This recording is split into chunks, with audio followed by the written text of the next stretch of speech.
When completing the module, the participants will be able to describe the requirements associated to the operation of an SMS.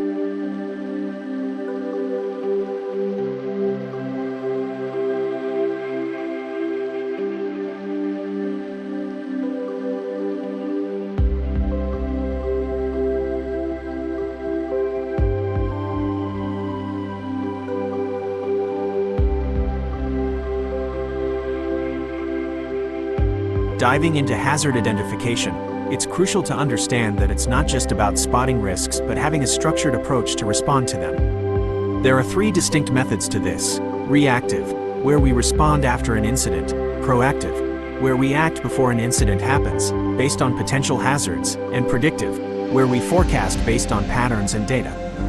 Now, let's shine a spotlight on reporting systems. Operational personnel, those on the front lines, are truly the eyes and ears of an organization. They understand system performance like no other. There are different reporting avenues: mandatory, where it's a must to report; voluntary, which banks on the goodwill of employees; and then there's confidential reporting, ensuring anonymity to those who come forward. But here's a challenge: many hesitate to report. The fears?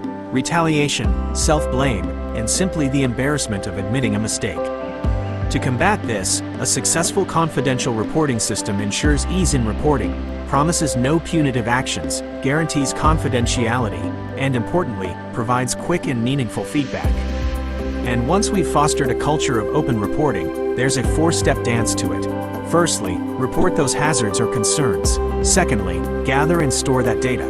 Thirdly, dive deep into those reports, analyzing them. And lastly, disseminate the invaluable insights drawn from them. Remember, it's a continuous loop of learning and improving. And risk assessment and mitigation, as seen in Module 5, is all about analyzing risks and then either eliminating or reducing them to levels we can live with. Think of it like a matrix, the risk tolerability matrix, where we determine what's acceptable and what's not. It's our guide to managing threats.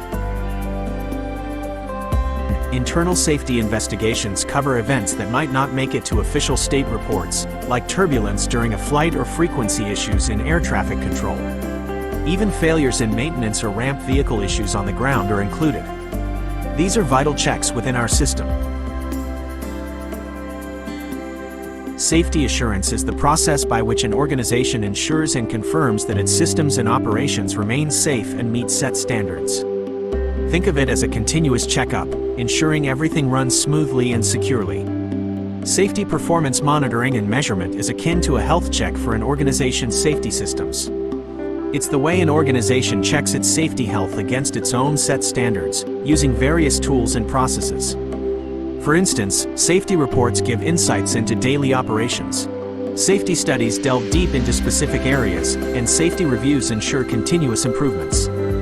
Then we have audits and surveys. Think of a safety audit as a rigorous examination of the skeletal structure of an organization's safety management system, SMS.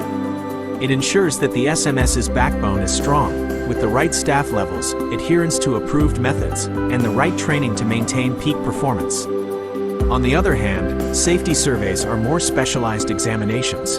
Imagine a magnifying glass hovering over specific operational segments, identifying daily hiccups, gauging the pulse of the workforce, and pinpointing areas of uncertainty.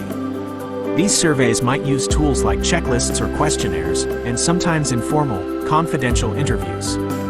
However, it's crucial to remember that the information from these surveys can be subjective, so sometimes a double check is needed before implementing changes. Yet, when used wisely, these surveys can be a goldmine, offering valuable safety insights without breaking the bank. The management of change is one of the watchful sentinels of safety assurance. In the dynamic world of aviation, change is constant. It could be because of growth, the introduction of new technology, or evolving procedures. But these changes can sometimes bring along uninvited guests in the form of new hazards. They might also affect how risks are both identified and managed. So, what's the solution? An organized management of change process. This process keeps an eye out for any changes that might disturb the existing safety protocols. And before any change is put into action, this system maps out the steps to ensure that safety is not compromised. In essence, managing change isn't just about embracing the new. it's about ensuring that the new doesn't jeopardize safety. Envision safety as a living, breathing entity. Just like we need regular checkups for our health, the safety system thrives on continuous improvement. How do we do that? Through proactive and reactive measures. On the proactive front, it's about routinely checking facilities, equipment, and all operational guidelines using tools like audits and surveys. It's also about ensuring that everyone in the organization is playing their part in upholding safety. On the flip side, the reactive approach comes into play when something doesn't go as planned. Investigating accidents, incidents, or any major events is crucial to understanding how effective the current safety measures are. In sum, a top-notch safety system is a blend of proactivity and swift response to ensure that safety is always the priority. Safety promotion. First and foremost, we have our operational personnel. They are the base layer of our tower. It's vital they understand the organization's safety policy and get a grasp on the basic concepts of the SMS. Next up, we have our managers and supervisors who delve deeper into the safety process. They need to be experts in spotting hazards, managing risks, and adapting to change. And at the pinnacle, we have our senior managers. They should be well versed with organizational safety standards and all national regulations, ensuring that safety is never compromised. A special mention goes to our accountable executive. This individual needs to be deeply aware of their roles, responsibilities, and the standards of SMS. They're the guiding beacon, ensuring safety assurance throughout the organization. Safety communication. Let's picture safety communication as the lifeline of an organization, continuously pulsing with vital information. Its primary goal? To make sure every single person is well acquainted with the SMS.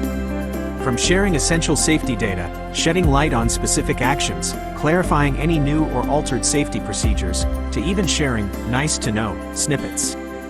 Think of it as tuning into different channels. Sometimes, it's the official guidelines through safety policies. Other times, it's more casual through newsletters or bulletins. But regardless of the medium, the message remains crucial. Ultimately, safety communication isn't just about information. It's the bedrock upon which a vibrant, positive, safety-first culture is built.